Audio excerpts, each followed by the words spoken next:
परिमल, आप लगातार जो है वहां पर कवरेज कर रहे हैं।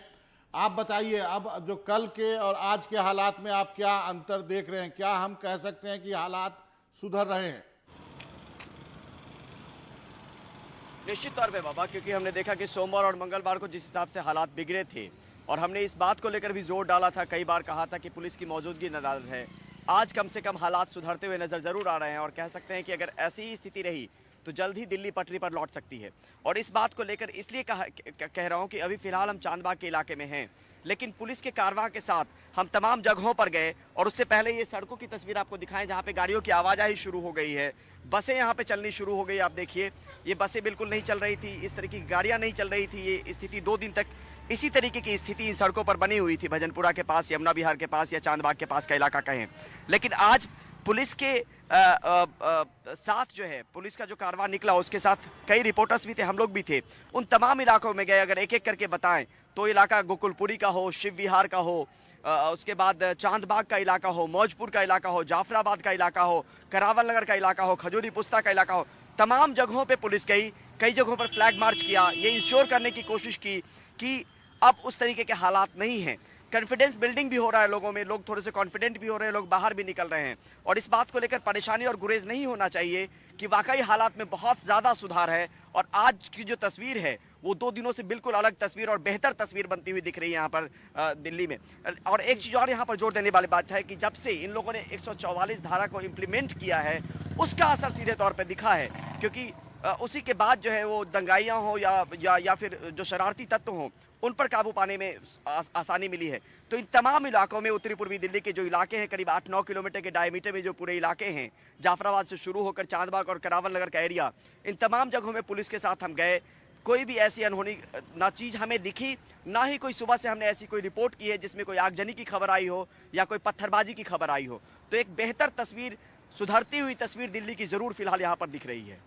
जी परिमल, बेहतर तस्वीर ज़रूर दिख रही है, लेकिन उसके लिए 21 जानें जो हैं वो अब तक जा चुकी हैं और 4 दिन का वक्त जो है वो हिंसा में बीता है, क्योंकि रविवार से गिना जाना चाहिए जब ये हिंसा की जो छिटपुट शुरुआत है वो हो गई थी। लेकिन परिमल, यहाँ पर सवाल ये भी है, अब जो कर्फ्यू लगा है और अब जो तैनाती हुई है, क्या आपको लग रहा है अगर ये पहले होता तो शायद इतनी जानें नहीं जाती, इतने लोगों को गोली नहीं लगती?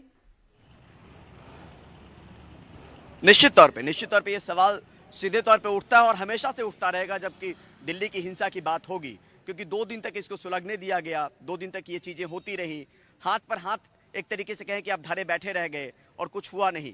लेकिन आज जो तस्वीर है, जिस हिसाब से सख्ती बरती गई है, उसमें भी उसको भी सीधे तौर पे क्रेडिट देना बहुत लाजमी है, वो देना चाहिए। और आज वही चीज़ हम रिपोर्ट कर रहे हैं जो ग्राउंड पे हम दिख रहे हैं, और जो देख रहे हैं उस पर सीधे तौर पे जो बातें बता रहे हैं कि एक सुधरती हुई तस्वीर जरूर दिख रही है। लेकिन कल भी हमने लगातार, जब हमारी आपकी बातचीत हो रही थी, एंकर और रिपोर्टर की बातचीत, हमने कहा कि जहां पे पुलिस की मौजूदगी होनी चाहिए थी वहां पर नहीं थी। नतीजा हमने देखा कि लाठी डंडे लिए हुए लोग घूम रहे थे। उसके बाद भी जान जो गए थे कल, परसों 5 जाने गई थी, उसमें इजाफा होता चला गया, आगजनी की खबरें रिपोर्ट होती रही। लेकिन आज कम से कम एक बेहतर तस्वीर जरूर है जहां पे लोग निकल रहे हैं। आप देखिए कि यहाँ पर लोग निकल रहे हैं, हालांकि कुछ लोग पलायन भी कर रहे थे, लेकिन लोग बाइक से निकल रहे हैं, गाड़ियाँ आ जा रही हैं, और ये आपको भरोसा पैदा देती हैं, आपको हौसला बढ़ाती हैं कि वाकई अब हालात जो है वो बेहतर होने की दिशा में हैं। और यहाँ पर इसी तस्वीरों के जरिए, क्योंकि ये सुनसान सड़कें होती थी, आज उस तरीके की वीरानत नहीं है, उस तरीके की सुनसान सड़कें नहीं है, लोग निकल रहे हैं। लेकिन कुछ लोग ऐसे भी हैं जो 2 दिनों के बीच में बहुत डर गए, उसकी भी रिपोर्टिंग हमने सुबह से की थी। वो लोग यहाँ से पलायन कर रहे थे, अपने घरों को जा रहे थे, कुछ ऐसी भी तस्वीर थी। लेकिन माहौल जो है वो बेहतर होता हुआ जरूर दिख रहा है, और यही बड़ी वजह है कि हम उस ग्राउंड जीरो पे खड़े होकर रिपोर्टिंग कर पा रहे हैं और तस्वीर और बाकी चीज़ें आपको दिखा पा रहे हैं, जहां पर कल तक पहुंचना थोड़ी सी मुश्किल जरूर थी, क्योंकि आप बच बचा के यहाँ पर आते थे। लेकिन आज मीडियाकर्मी भी है, पुलिस की भी मौजूदगी है और लोग भी बाहर निकल रहे हैं। परिमल, मैं आपको कुछ जानकारी देना चाहता हूं। जो हाईकोर्ट में हो रहा है उस पर हाईकोर्ट जो है पुलिस पर काफी नाराज हुआ है, और आपको बताऊं जो तुषार मेहता है उनसे भी कोर्ट नाराज हुआ है। उन्होंने कहा है कि पुलिस को आप और खराब पोजीशन में कर रहे हैं, राज्य जल रहा है, पुलिस एफआईआर दर्ज नहीं करेगा तो कैसे होगा, ये पुलिस का संवैधानिक अधिकार है सबको बचाना। फिर उन्होंने बोला कि अब आपसे नहीं, मैं पुलिस से पूछता हूं कि आपकी अभी तक एफआईआर दर्ज क्यों नहीं हुए हैं? 15 दिसंबर को एफआईआर दर्ज होना चाहिए, आज तक क्यों नहीं हुए? ये बात जो है आपको बता दूं, सबसे पहले अनुराग ठाकुर ने जो बयान दिया था, जो 4 बयान जो हाईकोर्ट ने सुने हैं, अनुराग ठाकुर के, प्रवेश के और कपिल मिश्रा के और आज लक्ष्मी नगर के विधायक की, उस पे नाराज हुआ है। तो जो काफी नाराजगी है कोर्ट में भी पुलिस को लेकर के।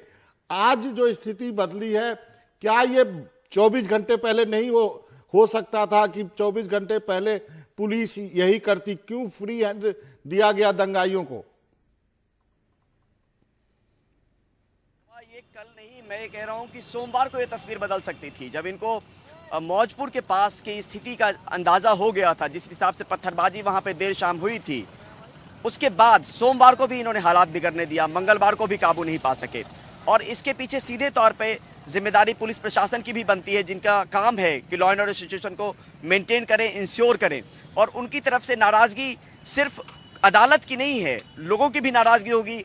हमारे जैसे लोग जो आसपास के इलाके में रहते हैं, जो इन प्रभावित इलाकों में रहते हैं, जो ऑफिस नहीं जा पा रहे हैं, तमाम अपने काम नहीं कर पा रहे हैं, उनकी दिनचर्या नहीं चल रही है, उन सब की नाराजगी होगी। लेकिन अगर कोर्ट कोई बात जोर देकर कहता है तो फिर उसका एक असर दूसरा होता है, उसका एक आयाम दूसरा होता है। और ये बहुत अच्छी चीज है कि कोर्ट ने दखल दिया। और कल रात में जब जिस हिसाब से हाई कोर्ट ने दखल दिया, 4 शवें निकाली गई, 20 लोग इंजर्ड थे, वो अंदर फंसे हुए थे, उनको हॉस्पिटल में एडमिट करवाया गया, उनको इलाज के लिए भेजा गया, और वो कोर्ट के दखल के बाद मुमकिन हो पाया।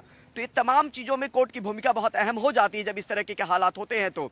और नाराजगी उन तमाम लोगों की भी होगी जो इन तमाम इलाकों में रह रहे हैं, जो अपनी दिनचर्या से एक तरीके से बाधित हैं।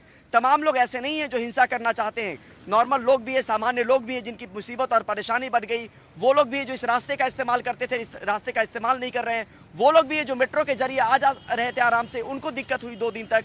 तो ये तमाम चीजें, नाराजगी सिर्फ वहां की नहीं है।